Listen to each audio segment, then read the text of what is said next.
We're talking with Deuces Wild tonight, and I'll let you guys introduce yourselves. I'm Mark Chapman. I play rhythm guitar for Deuces Wild. I also play mandolin and do vocals. I'm Kenny Harrelson.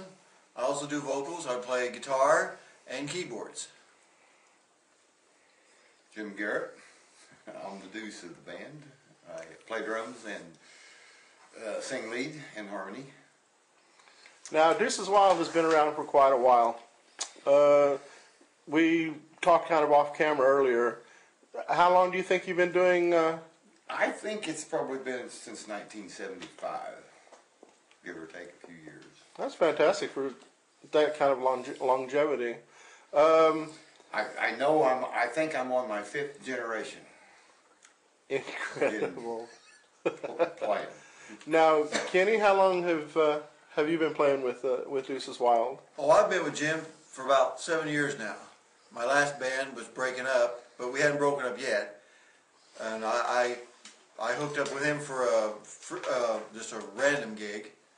And then when my band broke up, the next week I was with him and Deuces Wild, and I've never been apart since. Can't get rid of him. Real steady now.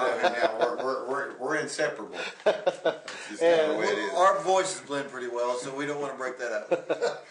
Now, Mark, how long have you been playing with these guys? I would say, what have I been with you guys? Probably 3 years, maybe? Has that been that long? Could be 3 years. Probably 3 years. That was right after Blind Man Driving? That would have been after Blind Man Driving. Yes, I played with Blind Man Driving for about 6 years, I guess. Something like One that. thing that stands out in my mind about this band is we do such a wide variety of songs because all 4 of us sing lead, so that just brings in all sorts of styles. So I'm real proud of that. So you mentioned there's 4 of you. That's right. We have a bass player named Braden Willis, and he had to get home. So Us rockers in our late hours. Yeah. he has a life, so he had to go to it. And I've heard about people with lives. Lives are inside that computer screen, right? Yeah. Most of the stuff that you're doing seems to be covers. Do you have an artist that has really kind of influenced you? You kind of go back to? I would say for myself, I listen to a lot of Zeppelin, but at the same time I also listen to Buck Owens, George Jones, Merle Haggard, and Merle Haggard, and then Bad Company and UFO and a lot of groups like that. I kind of mixed it all together. I just came up in that era where there was the great music of the 70s was being created. Speaking for myself, Lawrence Welk to whoever, but my biggest influence that really set me off when I was a kid was John Lennon and Paul McCartney singing. Those 2 people did something to me. When I heard them sing, and I could sing like them, I'm going, wow, those guys are on the radio, and I'm just a little kid here in town here, delivering papers, and Paul McCartney and the boys was getting it on. the Beatles are what turned me on to music. I remember I was 2 years old when they had their first hit. And it's like I was like, whoa, there's something.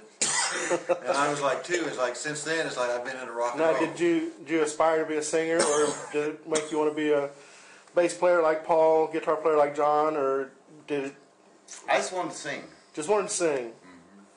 I actually started singing live when I was 15 with Louis Ratcliffe and Steve Finney, Russell Harrell, and there was a guy named Junior from Mount Vernon, and we did songs then. I don't know that we really done Beatles songs, but I didn't even know I could play drums or guitar or anything then, but I could sing. I could sing harmony. Right. And it was a compliment, to me, because Louis Ratcliffe, which is is and was and probably still is one of the best guitar players that ever come from Fairfield. He wanted me to be his harmony singer. And we skipped school and we went to his house. And he was John Lennon and I was Paul McCartney, or whichever. Anyway. Kenny, what about you? What really made you want to pick up a guitar, or what was your earliest musical instrument? What turned you onto the music? Well, I always sang, so I never desired to be a singer because I always was a singer. Right. From my earliest memories, I always remember being a singer. But it's going to sound funny, but the the earliest song I can remember hearing, like, ooh, what's that instrument? And it turned out to be a song with a guitar in it. And from that moment on, it's like, that's what I really want to play. And it was the Chipmunks' Christmas song, where they had that guitar solo in it, It's like, whoa, what is that instrument? And that was the song. Do you remember your first guitar? Or? My first real one was probably a K student size. Yeah. And I've had a couple others since then. But I wore it out. My mom and dad, for about 3 hours every Sunday morning, we listened to Hank Williams.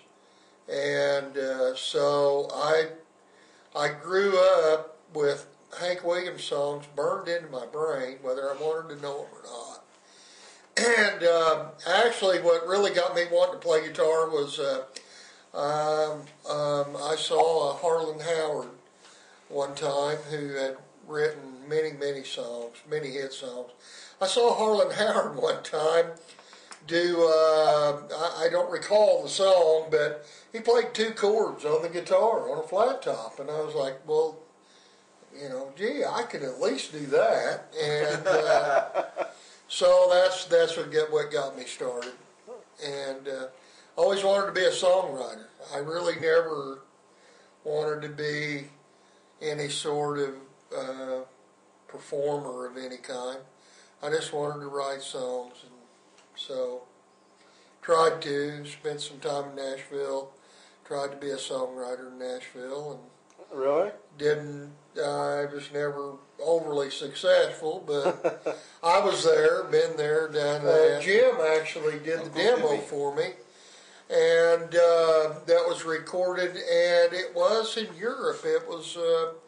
It did do pretty good over in Europe. So I can't say it was, we didn't. Of course, we're not fabulously wealthy off of it, but Jim did the vocal on it, and I truly think to this day that it was Jim's vocal that helped make the song.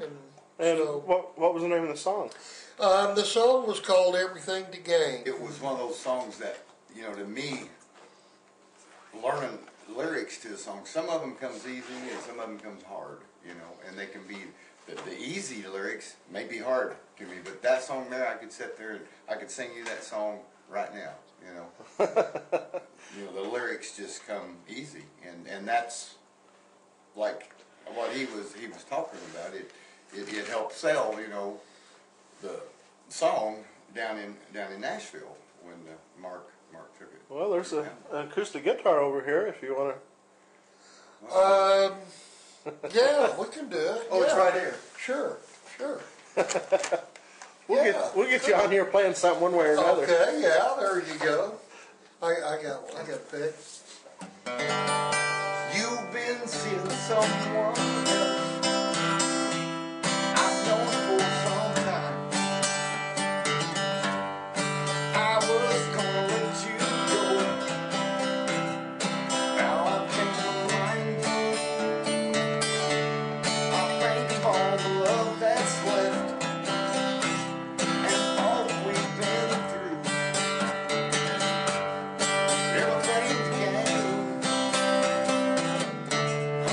Nothing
Oh, that's That that's was nice. Well, guys, I want to thank you for doing this. Looks like we're running out of time here pretty quickly, so we'll be playing. You'll be playing February. February 12th, Carmi VFW. Pre-Valentine's party.